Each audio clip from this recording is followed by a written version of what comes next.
At Toronto Pearson International Airport, the bustling crowd, a mosaic of faces from every corner of the globe, made it hard to tell if this was Canada or some international crossroads. The heart of the terminal teemed with travelers arriving from worldwide destinations. Among them, a notable number of women from various countries stood out. It was said that women from nations where suitable men were scarce would book flights months in advance, drawn to Canada for the promise of a new life and partnership. The heroine of our story today had come for the very purpose of challenging such a narrative. Yet, after truly arriving in Canada, her perspective would shift a full 180 degrees. From vehemently opposing a marriage to a Canadian man, she would eventually find herself putting down roots in this very country. Let's hear her story. Hello, my name is Katya Koleshko. I'm a 30-year-old bank manager from Minsk, Belarus. People often say I'm too pragmatic, and it's not entirely untrue. After my father passed away 10 years ago, I took on the care of my mother and my younger, frail sister. I chose responsibility over dreams, stability over adventure. Every decision I made was for my family. But the story I'm about to tell you changed my life completely. Please listen to the end. Winter in Minsk always felt long. One evening, finishing my workday at the bank, I gazed out the window at the gently falling snow. A video call notification popped up on my computer screen. It was Irina. My sister's bright smile always brought me joy, but today it seemed exceptionally radiant. Katia, I have something important to tell you, Irina exclaimed, her voice buzzing with excitement through the screen. I sipped my coffee, a smile playing on my lips. What is it that has you so thrilled? Did you get a promotion? Irina on the screen fell silent for a moment, then took a deep breath. I'm getting married, Ethan proposed. We're getting married. In that instant, the coffee mug slipped from my hand. I scrambled for a napkin to clean the spill, my ears ringing with disbelief. What? Married? You've only known each other for 8 months. Irina's gaze was firm. I know it seems short, Katia, but Ethan is the kindest, most sincere man I've ever met, and his family, they treat me like their own daughter. My mind reeled. My sister had been in Canada on a student exchange program for 3 years.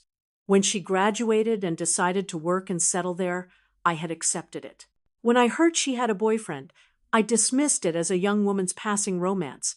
But marriage? This was far too fast. Irina, isn't this too rushed? How well do you really know him? Canada, their culture, it's so different from ours. My sister's expression changed. Do you still see me as a child, Katya? Ethan's family is wonderful. They respect me. They're even helping me perfect my English. He's more family-oriented, more responsible than many men back home. An image of my friend Masha flashed in my mind. 2 years ago, Masha had married an Italian man she met on an international dating site. At first, it sounded like a fairy tale, a move to Europe, a new life in a prosperous country, a dream come true. But 6 months into the marriage, she was a different person. Her husband was abusive, treating her like a beautiful trophy he'd acquired from Eastern Europe. Today, Masha suffers from severe depression and is still undergoing psychiatric treatment. Irina, I said, my voice tight with concern. Do you remember what I told you about Masha? Do you remember how much pain she went through? An international marriage can have risks you haven't considered.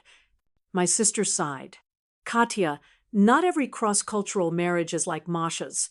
That was about one bad man. Ethan isn't like that. And in Canada, many Belarusian women are living very happy lives. The unease in my heart grew. In Belarus, the number of men of marriageable age was significantly lower than women. Many men had gone abroad for work, and of those who remained, a not insignificant number struggled with alcoholism or unemployment. In this climate, women from Eastern Europe like us were often viewed as commodities on the international marriage market. Irina, please, just reconsider. Marriage is a life-altering decision. Are you absolutely certain Ethan is who you think he is? Can you really spend your entire life in Canada? Tears welled in Irina's eyes. I thought you, of all people, would understand. You've always supported me. Why are you trying to stand in the way of my happiness now? The conversation escalated, our words growing sharper. I believed I was acting in my sister's best interest, but she felt I was trying to control her life. Irina, I'm not trying to control you, I'm just worried. How many women have I seen go abroad for a better life, only to return broken? Katya, this is completely different. Ethan is not like that. Why won't you trust me? After a heated argument, Irina ended the call in tears. I let out a heavy sigh, my head throbbing. Was this aggressive stance truly the best way to handle this? My sister has always been my pillar, the most precious person I needed to protect. That night, as I was preparing dinner at home, a scream echoed from my mother's room. I rushed in to find her clutching her chest, collapsed on the floor, a heart attack.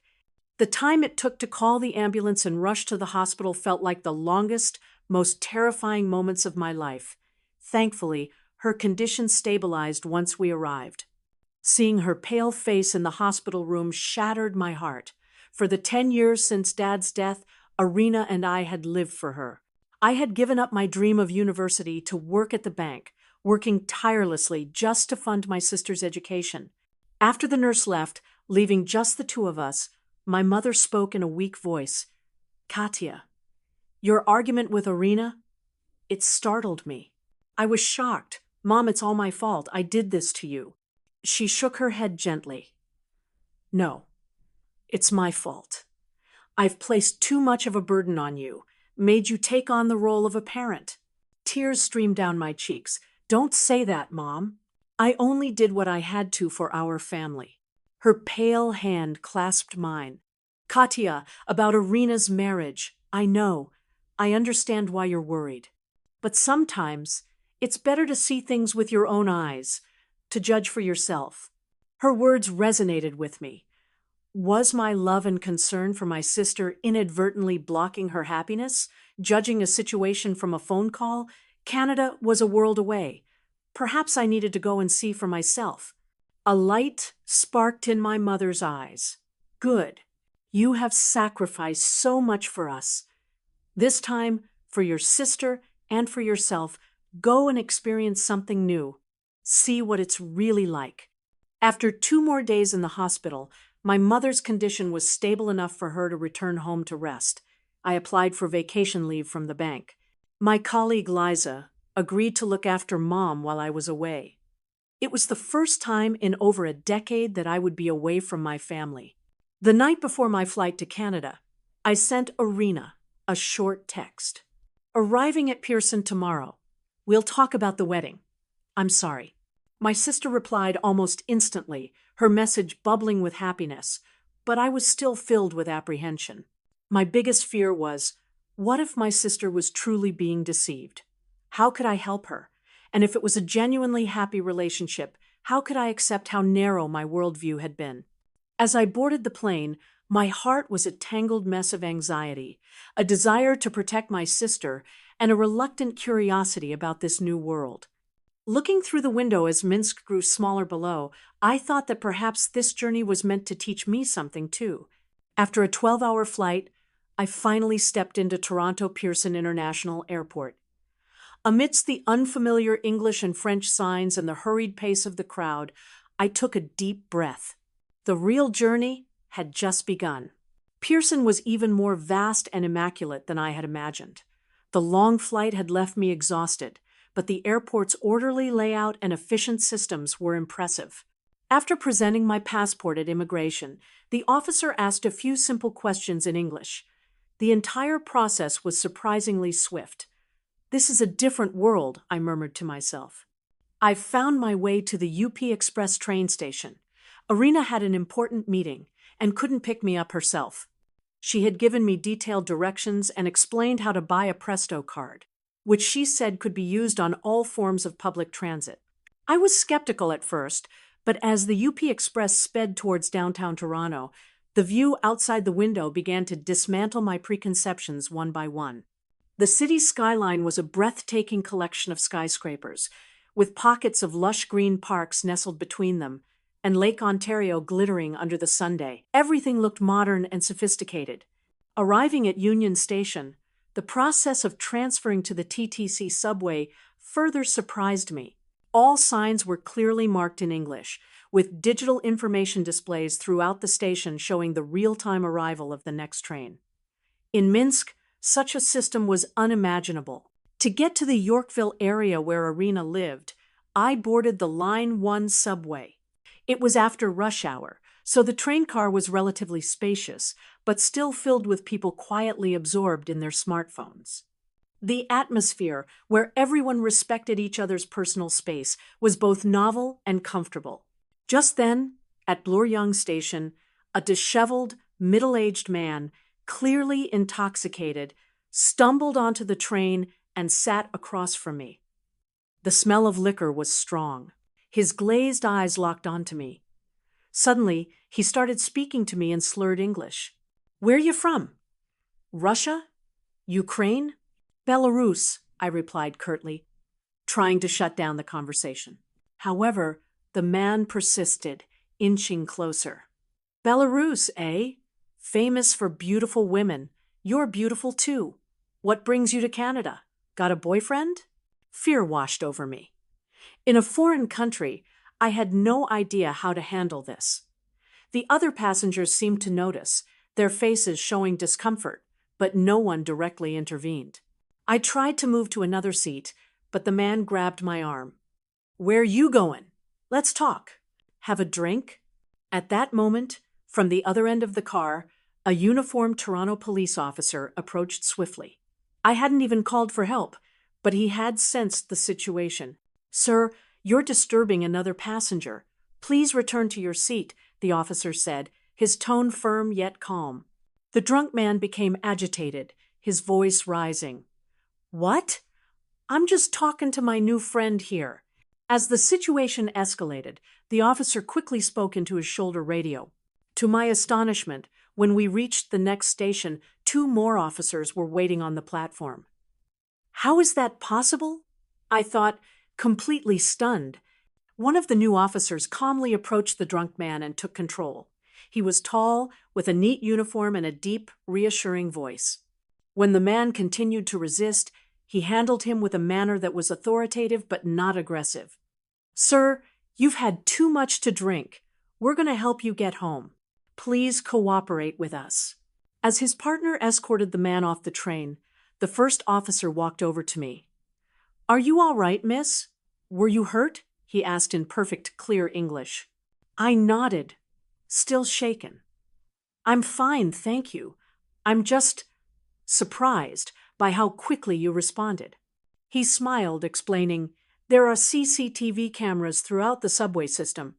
Our control center monitors them in real time. When a situation like this arises, we can respond immediately." He introduced himself as Liam. He asked where I was going and offered to make sure I reached my destination safely. I initially wanted to decline, but the fear of getting lost in this unfamiliar city made me accept his kind offer. After we got off the subway, Liam walked with me, briefly explaining some of Canadian culture and customs. His calm voice and considerate demeanor gradually put me at ease. "You're from Belarus, you said?" "Minsk?" Liam asked. "Yes, that's right," I replied, surprised. "How did you know?" He smiled. "Actually, a good friend of mine, Ethan, is about to marry a woman from Belarus. He's mentioned her hometown is Minsk." In that second, I stopped in my tracks. "Is her name Irina?" Liam's eyes widened. "Yes. How did you know? You must be her sister." Ethan mentioned Irina's sister was arriving today. The coincidence left me speechless. Liam was Ethan's best friend, and Irina had planned to introduce me to both of them tonight. Was this fate or just a bizarre coincidence? Under Liam's guidance, we arrived at Irina's apartment. The moment my sister saw me, she ran and hugged me tightly. After hearing the story of how I met Liam, her face was a picture of disbelief. "Oh, Katya, what a way to meet him. I was going to introduce you two tonight." Irina's voice was filled with a mixture of relief and amazement. Not long after, Ethan arrived. He was even more handsome than I'd imagined from photos, with a kind and gentle aura. He greeted me politely, and as we shook hands, his sincere smile unconsciously lowered my guard. Katya, it's so wonderful to finally meet you. Irina talks about you all the time. My parents have invited everyone for dinner tonight. Would that be okay? I hesitated for a moment but eventually agreed. Since I was here, meeting Ethan's family was the main purpose of my trip. Ethan's family lived in a beautiful house in a quiet downtown neighborhood. When the door opened, a wave of warmth and the delicious aroma of food washed over me. Ethan's mother treated me like she'd known me for years, and his father expressed his sincere welcome. On the dining table was a spread of classic Canadian comfort food: a golden roast chicken, creamy mashed potatoes, steamed vegetables, and rich gravy. It was a meal I'd never seen before, but as I took my first bite, I was captivated by the wholesome, delicious flavors. During dinner, Ethan's father spoke thoughtfully. Katya, we know you must have come here with some concerns. We want you to know that we truly consider Irina part of our family. Ethan is a responsible young man, and we hope you can trust him. Hearing this, I put down my fork and looked closely at their faces. What I saw wasn't pretense or politeness, but genuine sincerity. The wall of suspicion in my heart began to crumble. After dinner, we went for a walk in High Park. Even though it was late, many people were still jogging or chatting. What struck me was that some women were walking alone. In Belarus, it would be too dangerous for a woman to be out by herself at this hour, I commented. Ethan nodded. Canada isn't perfect, but it's one of the safest countries in the world, especially in cities like Toronto. Looking at the park's tranquil scenery under the city lights, I felt even more conflicted. This place was completely different from what I had expected. Efficient public transit, clean streets, a safe environment, and most importantly, Ethan and his family genuinely loved and cherished Irina. But a question still lingered. Could I really let my sister spend her life in this foreign land? The thought of my mother back in Belarus, of our home, of all the memories Irina and I shared, brought a pang of unease. On the way back to my hotel, Liam was waiting for me. He had gotten off his shift and walked with me, as naturally as an old friend. He was an easy conversationalist, and I felt comfortable with him. So, besides the first impression, is Canada what you expected? He asked. Much better than I expected, I answered honestly, but I'm still not completely at ease. Liam smiled with understanding. Of course, this is about your family. If you'd like, I can show you around Toronto over the next few days. It might help you understand our country a bit better. As we said goodbye in the hotel lobby, I replayed the day's events in my mind. Canada was truly different from the world I knew. What would the future hold for Irina and me? At that moment, I couldn't possibly have imagined. After a week in Canada, I began to adapt to the rhythm of life here. Staying at Irina's apartment, I observed her daily routine up close. Every morning, she left for work full of energy and confidence. Hearing her speak fluent, professional English on the phone with colleagues, I couldn't help but feel a sense of admiration. The shy, quiet sister I knew seemed to have vanished. Here, she had transformed into a completely new person. Katya, Liam is taking us to the Royal Ontario Museum and the CN Tower today. He called yesterday to arrange it, Irina announced at breakfast. Hearing Liam's name, my heart gave an odd little flutter. Since the subway incident, he had visited us frequently, showing us different parts of Toronto. His intelligent conversation and thoughtful manner left a deep impression on me each time. As a police officer, he carried a strong sense of duty, yet he also had a gentle and humorous side. Liam arrived right on time. I found myself having looked forward to his arrival. Today was his day off, and his usual crisp uniform was replaced with well-fitting casual clothes. I caught myself studying him. Today, you'll get a taste of Canadian history, Liam said with a smile. The Royal Ontario Museum was a stunning blend of historic and modern architecture. a landmark in the bustling heart of the city. Its unique structure stood in stark contrast to the sleek skyscrapers surrounding it. Liam expertly explained the history of the museum and the stories of Canada's past, from its Indigenous roots to its multicultural present. The exhibits displayed artifacts from Canada and around the world, treasures of human culture. His explanation wasn't just a tour guide script, it was filled with a deep love and understanding of his country's history. Listening to him, it occurred to me how little I knew about the history of Belarus. Perhaps I had been too focused on the practical problems of life, overlooking the rich culture and history of my own homeland. For lunch, we sampled diverse foods at a restaurant in the nearby Kensington Market, a vibrant, bohemian neighborhood. Amidst the lively atmosphere, our conversation deepened. Katya, what do you do for work in Belarus? Liam asked. I'm a manager at a bank in the personal loans department, I replied. That's a very important position. Do you enjoy it? His question made me pause. Did I enjoy my work? I realized I had never asked myself that. After my father's death, I had to find a job to support my family. It was born out of responsibility, not passion. I can't say I love it. It's more something I have to do, I answered honestly. Liam's gaze softened. And what did you dream of doing? I wanted to be a doctor. As I said the words, my voice trembled slightly.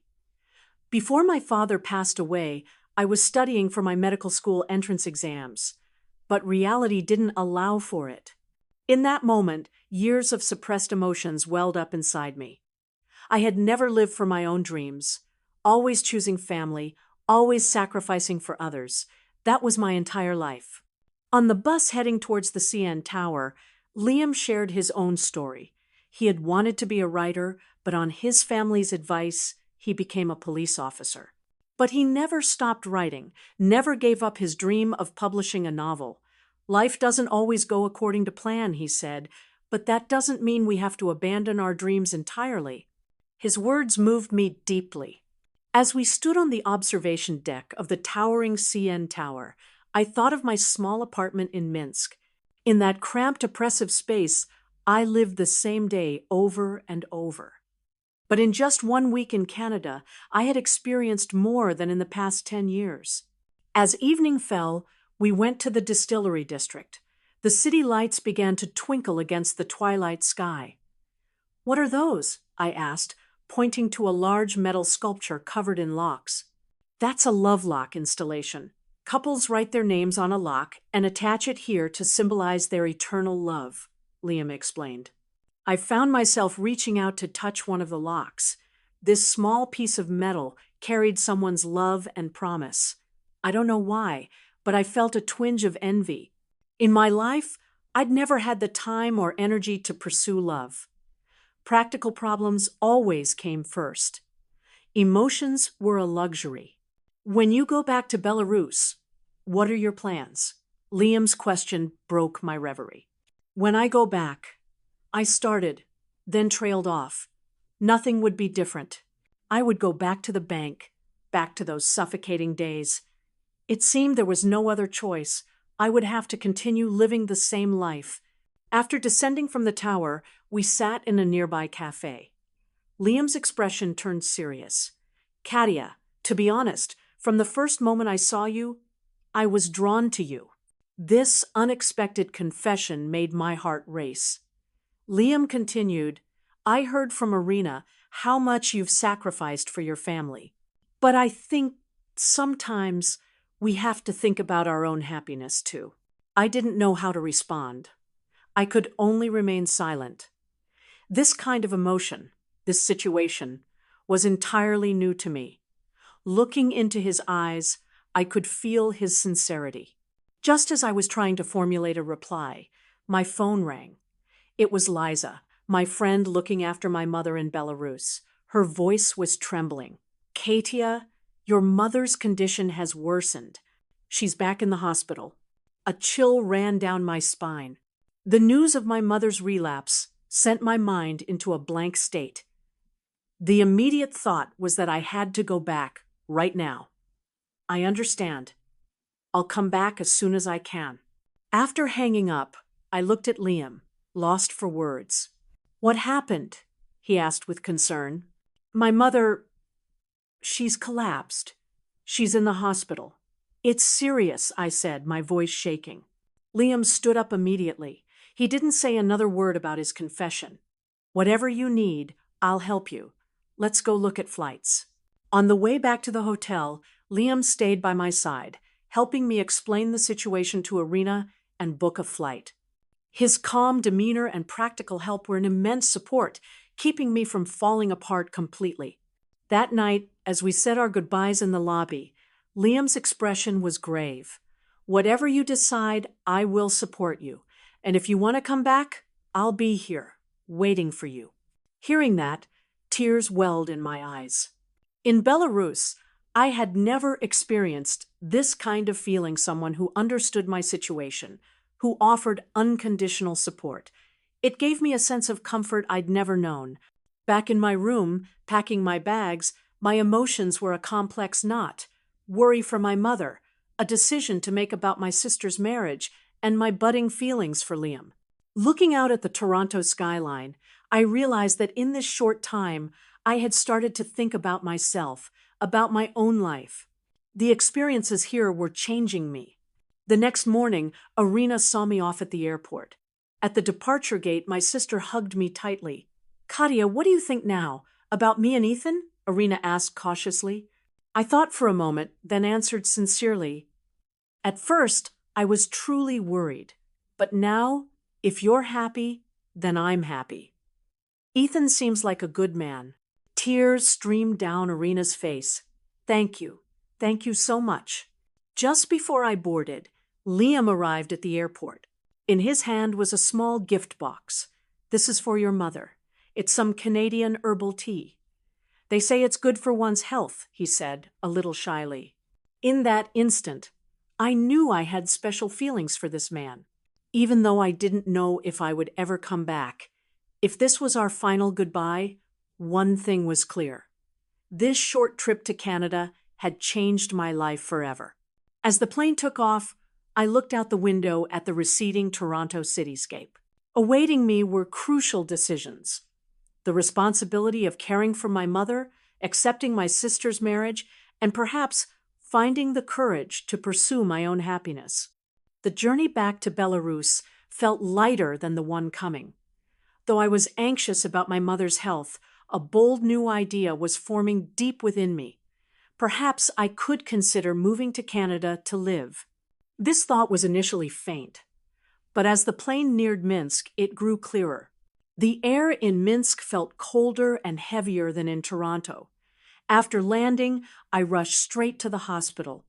Seeing my mother's pale face in her room, my heart sank. She held my hand and gave me a weak smile, but I could read a deeper exhaustion in her eyes. "Katya, you're back. How is Irina?" My mother's voice was barely a whisper. "She's doing well, Mom. You don't need to worry," I said, squeezing her hand. After speaking with her doctor, the situation became clear. My mother's heart function was continuing to decline, and she needed specialized treatment. The limitations of the medical system in Belarus were the doctor's frank assessment. That night, sitting in a chair in her hospital room, watching my mother's sleeping form, I began to think. The week in Canada replayed in my mind. My conversations with Liam, the warmth of Ethan's family, and all the possibilities I had witnessed. An idea struck me. Perhaps this was a sign from fate. For my mother's treatment, and for me to start a new life, we could move to Canada. The next morning, my mother's condition had improved slightly, and the doctor cleared her to go home.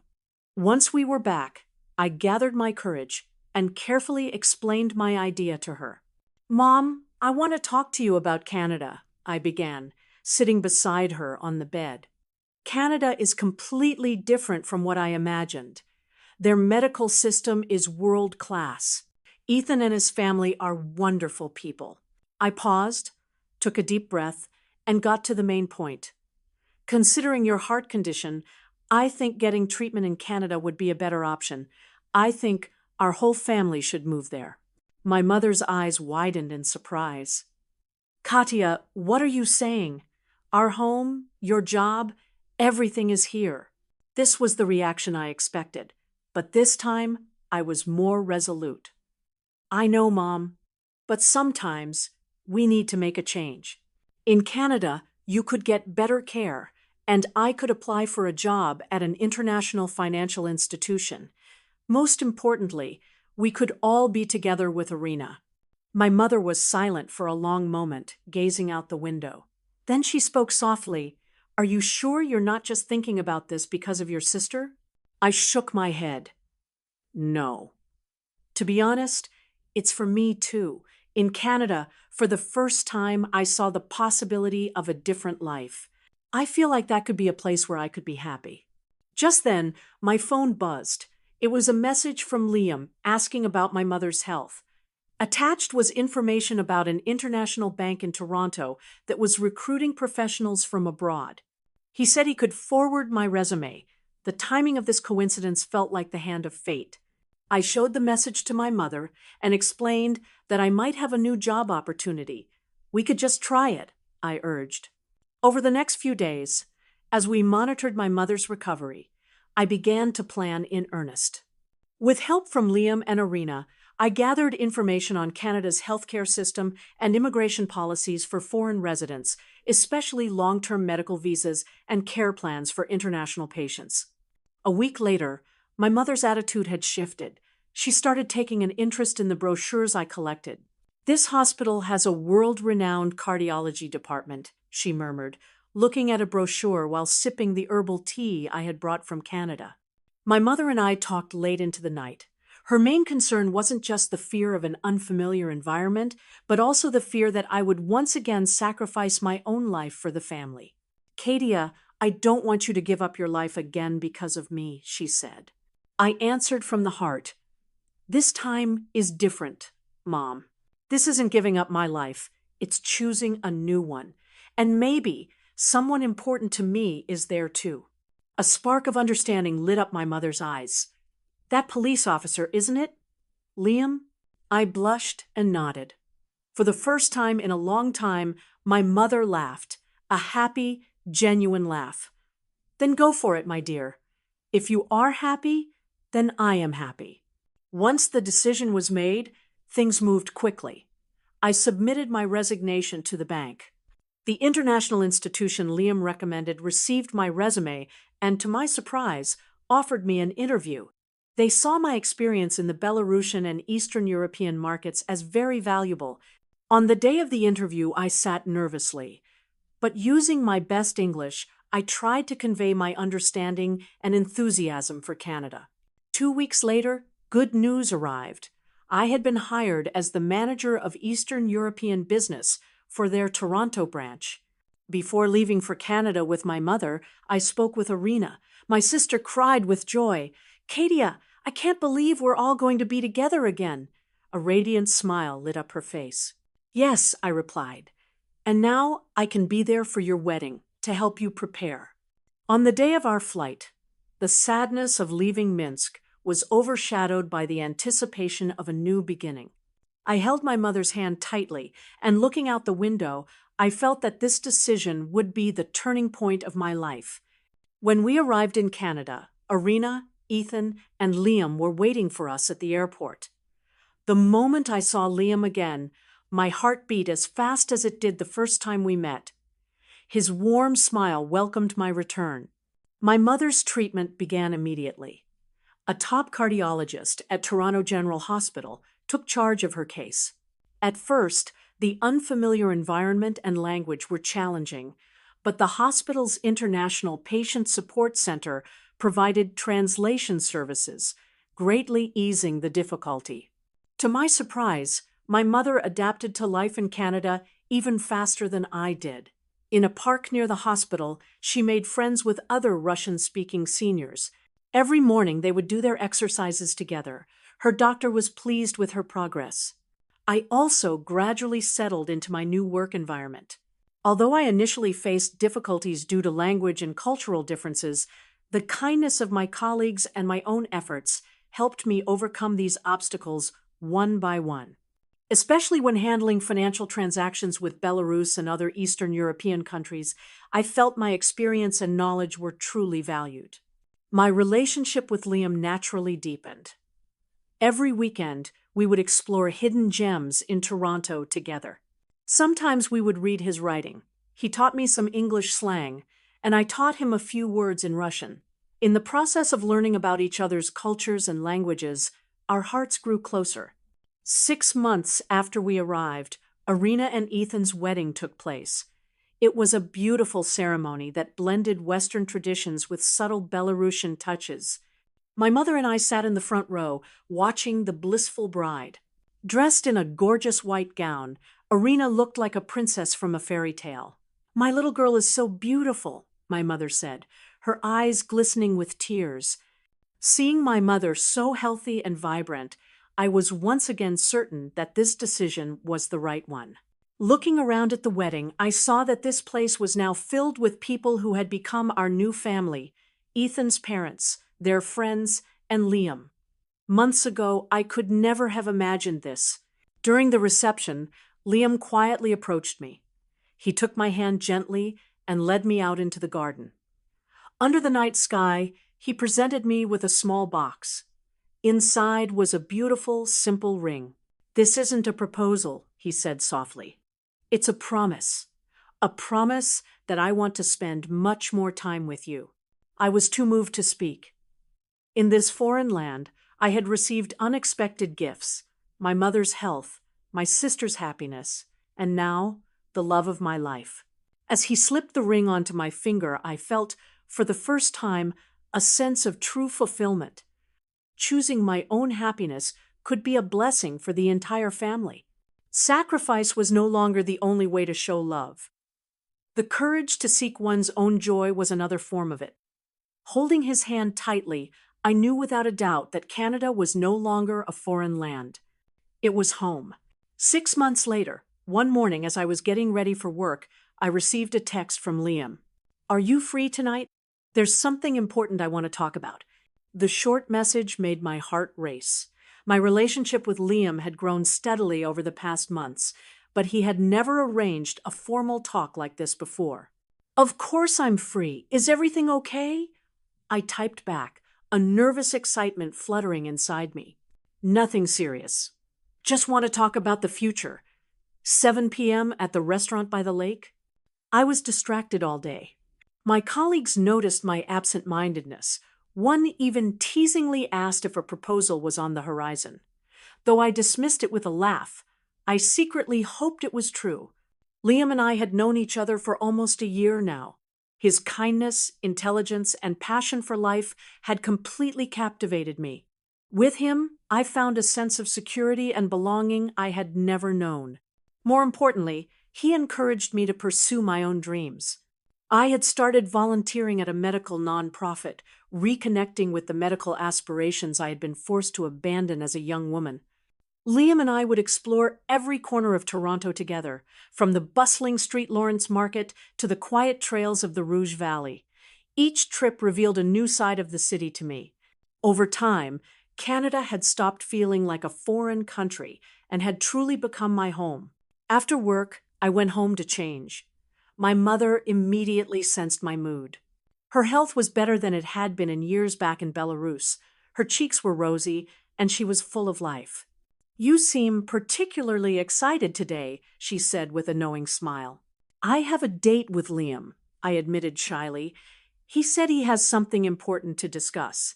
"I have a good guess what that might be," my mother winked. "Just remember, whatever he says, listen to your heart."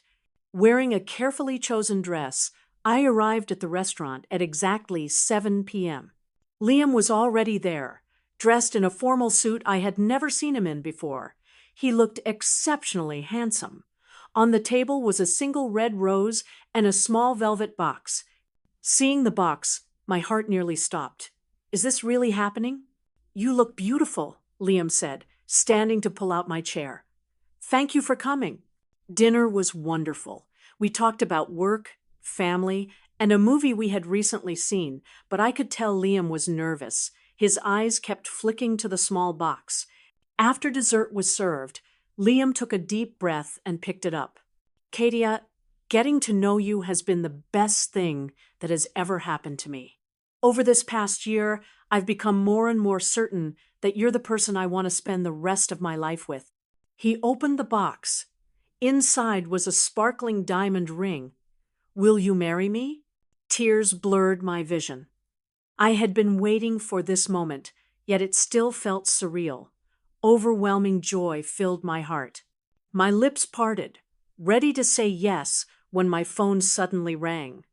It was Irina. Normally, I would have let it go to voicemail, but an instinct told me this call was important. I'm so sorry, I have to take this, I told Liam, my voice filled with regret. He nodded with understanding. Katia! Irina's voice was choked with sobs. Mom, she collapsed. We're at Toronto General. The doctors say it's serious. An icy coldness shot through me. I ended the call, looking at Liam, my mind blank. What is it? He asked, his face etched with concern. My mother, she collapsed. She's in the hospital. It's critical, my voice trembled. Liam stood up immediately, slipping the ring box back into his pocket. Let's go to the hospital. Don't worry, your answer can wait. On the way to the hospital, Liam held my hand tightly, silently giving me strength. But my thoughts were in turmoil, filled with anxiety and guilt. My mother's recent checkups had all been normal. Why this sudden collapse? Had I been selfish, so wrapped up in my own happiness that I'd neglected her health? The lights in the hospital corridor were bright and cold. Irina and Ethan were there, their expressions causing my heart to sink further. The doctor said it was heart failure, Irina sobbed. They're working on her now. The next few hours were a nightmare. We waited anxiously in the waiting room. Liam stayed by my side the entire time, but my mind was adrift. If I lost my mother, how could I ever face it? Wasn't bringing her to Canada supposed to prevent this? Finally, the doctor emerged, his face grim. We've stabilized her for now, but she needs an emergency heart valve replacement. Given her age and physical condition, the surgery is high risk. What's the success rate? I asked, my voice shaking. Around 60%, the doctor answered frankly. But without the surgery, her condition will only deteriorate. Looking at my mother, lying in the intensive care unit, connected to a web of tubes and machines, I felt the world spin. The weight of this decision was immense. It was a matter of life and death. I need some time to think, I told the doctor. I turned to Liam. I'm so sorry about tonight. He cut me off. Don't even think about that. Your mother is the most important thing right now. I will support you, no matter what you decide. On the way home, Liam offered to stay with me, but I declined. I needed to be alone to think. Lying in bed, I tossed and turned, unable to sleep. The surgical risk was terrifyingly high, but without it, there was no hope. And the cost was another huge problem. Although my job came with insurance, a surgery of this magnitude would exceed the coverage limit. The thought that hurt most was a question from the depths of my soul. Was bringing my mother to Canada a mistake? Would she have been safer in Belarus? Had my selfish decision led to this? After a sleepless night, I went to the hospital early to see my mother. She was awake, and though weak, she was lucid. Katia, she said softly. Don't worry, I spoke with the doctor. I want to have the surgery. I took her hand. Mom, the risk is too high. Maybe we should consider other options, maybe even go back to Belarus. My mother shook her head firmly. Every day I have spent here has been the happiest of my life. Seeing you and Irina find love, I have no regrets. Tears streamed down my face. No, Mom, you're going to be okay. I'll find a way to pay for the surgery. I won't give up. After leaving her room, I contacted the bank for a loan, but because I had only been working in Canada for a short time, the approved amount was insufficient. I even considered selling our house in Belarus, but that would take time we didn't have. Just as I was sinking into despair, Liam arrived at the hospital with unexpected news. I spoke with Ethan. He said, we have a solution. Remember I mentioned my friend who is a cardiac surgeon? He's willing to perform the surgery and has significantly reduced the cost. Also, Ethan's father is on the hospital's board of directors. He's arranging for a special fund to help. I stared at him, stunned. How is this possible? In Canada, we value family, Katia, Liam said gently. You, Irina, and your mother, you are part of our family now. We won't let you face this alone. In that moment, I collapsed into Liam's arms, sobbing uncontrollably. This unconditional love and support was something I never thought I would receive. The surgery was scheduled for a week later. During that time, I practically lived at the hospital to be with my mother. Liam came every day, bringing food, books, and endless encouragement. Irina and Ethan took turns watching over her, ensuring she was never alone. The night before the surgery, after everyone else had left, my mother held my hand, her eyes shining with wisdom. Katia, no matter what happens tomorrow, I want you to know that coming to Canada was the best decision I ever made. Seeing you and Irina so happy, I want for nothing else. She paused. Liam proposed to you, didn't he? My eyes widened. How did you know? A mother knows, she smiled. Did you say yes? Not yet, I whispered. Do it, she said with conviction. He is a good man. He will make you happy. You deserve a life and happiness of your own. The next day, the surgery lasted 6 hours. It was the longest wait of my life. Liam stayed by my side, holding my hand, offering silent strength. Finally, the surgeon came out of the operating room, exhausted but smiling. The surgery was a success. Your mother is a real fighter. She's going to be fine. Hearing the news, my legs gave way. Luckily, Liam caught me. Joy, relief, and overwhelming gratitude washed over me. That evening, in a small park near the hospital, I told Liam my answer. My answer is yes, I will marry you. This crisis had made me understand how fragile life is and how precious love is. A radiant smile spread across his face. He took out the ring again and carefully placed it on my finger. I promise to do everything in my power to make you happy, he said. We will face all of life's challenges together. Under the night sky, we made a promise to spend our lives together. In that moment, I finally understood. A true home isn't just a place. It's a feeling of belonging, of being loved and accepted. From Minsk to Toronto, from doubt to acceptance, from responsibility to love, my journey had been full of unexpected turns, but every step had led me to a better place and a better life. Under the Canadian sun, surrounded by loved ones, I finally understood. Sometimes the greatest adventure is the pursuit of your own happiness, and the greatest courage is allowing yourself to be loved. After the joy of the wedding settled, our new life found a gentle rhythm. Liam and I bought a small condominium overlooking Lake Ontario, not far from my mother and Irina's homes. It wasn't large, but it had a balcony with a sweeping view of the water and the twinkling city skyline. This is my dream home, I told Liam the day we moved in. He held me close. As long as I'm with you, he said, anywhere is home. The first year of marriage was filled with adjustments and surprises. Two people from different cultural backgrounds living together was both sweet and challenging. Liam had to get used to my direct, Belarusian way of expressing myself, while I had to learn to understand the more nuanced, indirect communication style common in Canada.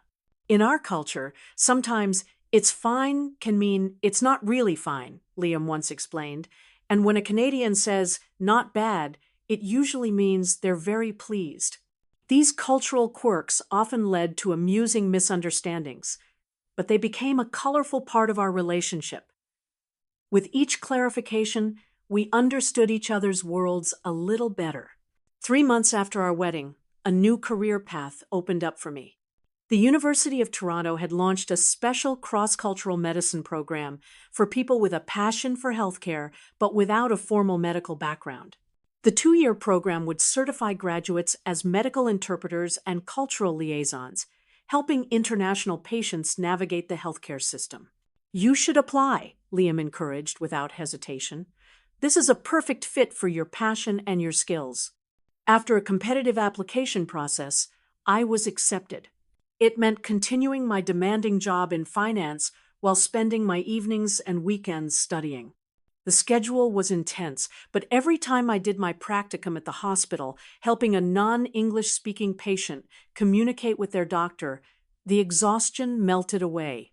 You know, a patient from Russia once told me, "You're not just translating the doctor's words, you're translating hope." When you're sick in a foreign country, there's nothing more comforting than hearing your own language. Moments like that affirmed I was on the right path.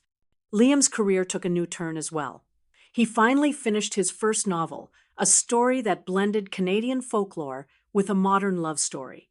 To our surprise, the book not only became popular in Canada, but was also translated into several languages, including Russian. "Can you imagine?" he said in amazement. "My book will be read in your home country." It's a small world. Seeing the joy on his face as he became a published author filled me with immense happiness. We were helping each other become better versions of ourselves. My mother's health remained stable. She was no longer just a patient to be cared for. She had become an active member of the community. She joined a local international seniors club, participating in activities with retirees from all over the world. She even started learning English. Though her progress was slow, she loved it. You know, yesterday I went to the market all by myself and haggled with the vendor entirely in English, she told me proudly one day. They all said my accent was charming. Irina and Ethan were also entering a new phase of life. They were expecting a baby. When we heard the news, my mother and I both burst into happy tears. "I'm going to be an aunt. I can't believe it," I exclaimed. "And I'm going to be a grandmother," my mother beamed. Who would have thought I'd have a grandchild in Canada? During her pregnancy, Irina needed more support than ever. We took turns accompanying her to checkups and preparing things for the baby. The different parenting traditions of Canada and Belarus often clashed in our conversations, leading to both laughter and deep thought. In Belarus, we believe a pregnant woman shouldn't watch scary movies, or the baby will be born frightened, my mother said seriously. In Canada, some old traditions say a pregnant woman shouldn't use scissors, or the baby will have a defect, Ethan's mother countered, just as seriously. Irina listened to these tales with a smile and a shake of her head. "I think my child will just be the most protected baby in the world, with blessings from both cultures." In the days of waiting for this new life, I often thought about my own future. Liam and I had discussed having children but decided to wait a year or two until my medical training was complete. "We have plenty of time," Liam always reassured me. "Fulfill your professional dream first." His understanding and support made me grateful once again that fate had brought me to him. 2 months before our first wedding anniversary, I received a special surprise. I was accepted into a community health outreach program at a renowned Toronto hospital.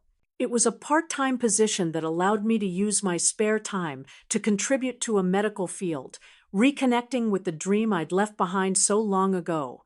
"You see," Liam said, delighted, "life is always full of possibilities. Maybe you can revive that medical dream after all." His words made me think that perhaps it wasn't too late. On our first anniversary, Liam took me back to the restaurant by the lake where he had proposed. As we sat at the same table, everything around us seemed unchanged, but we both knew we were no longer the same people. "A year ago today, I almost proposed to you right here," Liam reminisced with a smile. Then we were interrupted by that phone call. Fate had its own plans. I took his hand. That incident made our bond even stronger. After dinner, we walked along the waterfront. The evening breeze was gentle on our faces.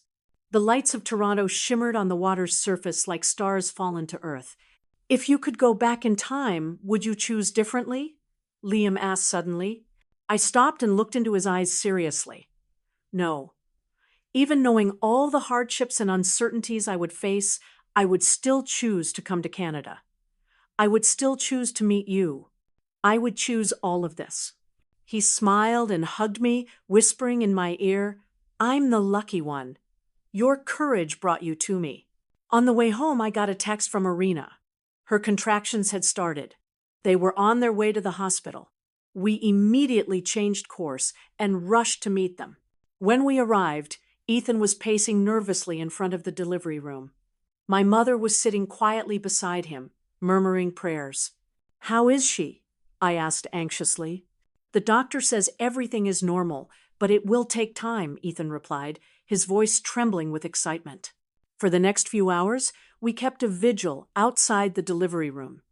Liam brought coffee and sandwiches. My mother knitted a baby blanket without stopping, a new skill she had recently acquired. At 3:17 a.m., a baby's cry pierced the quiet of the hospital. Shortly after, a nurse came out, announcing, "It's a healthy boy. Mother and baby are doing well." When we were allowed into the room, I saw Irina, exhausted but glowing, holding a tiny bundle. She looked up at us, a radiant smile on her face. "Come meet your nephew," she said softly. "Mikhail. We chose a name that is both Belarusian and sounds right here." As I carefully held this new life, an indescribable feeling of emotion washed over me. This tiny being connected two cultures, two histories. He was the new beginning for our family. "Welcome to the world, Mikhail," I whispered. "You have a very special family that spans half the globe, but it is filled with love." In that moment, standing in a Toronto hospital, holding my Belarusian Canadian nephew, I felt a profound sense of completeness. Life doesn't always go according to plan, but often it gives you something even better. When we got home in the early morning, dawn was breaking, casting a soft light into our living room. Liam and I sat on the sofa, enjoying the quiet moment. "What are you thinking about?" he asked, seeing my contemplative expression. "I'm thinking about how miraculous life is," I replied. "I came to Canada to convince Irina not to marry a Canadian man. Now, I'm married to a Canadian man, my whole family is here, and I have a nephew who was just born in Canada." Liam laughed. "Sometimes we think we are making decisions, but really, the decisions are making us." He was right. Years ago, I came to Canada to stop my sister from getting married. Today, I had not only found my own true love, but had also built a new identity and purpose in this land. From suspicion to understanding, from fear to courage, from responsibility to love, my heart had traveled a distance far greater than any geography. "Thank you," I said, resting my head on Liam's shoulder. "Thank me for what?" he asked, puzzled. "Thank you for showing me the possibilities of love. Thank you for supporting me in chasing my dreams. Thank you for helping me redefine the meaning of home." He gently kissed my forehead. It was my honor. Outside the window, the Toronto sky was growing brighter. A new day was beginning in this once unfamiliar city that was now filled with love and hope. Liam and I, and our family, would continue to write our story here, a story of love that crossed cultures, a story of courage and growth, a story of finding where you truly belong,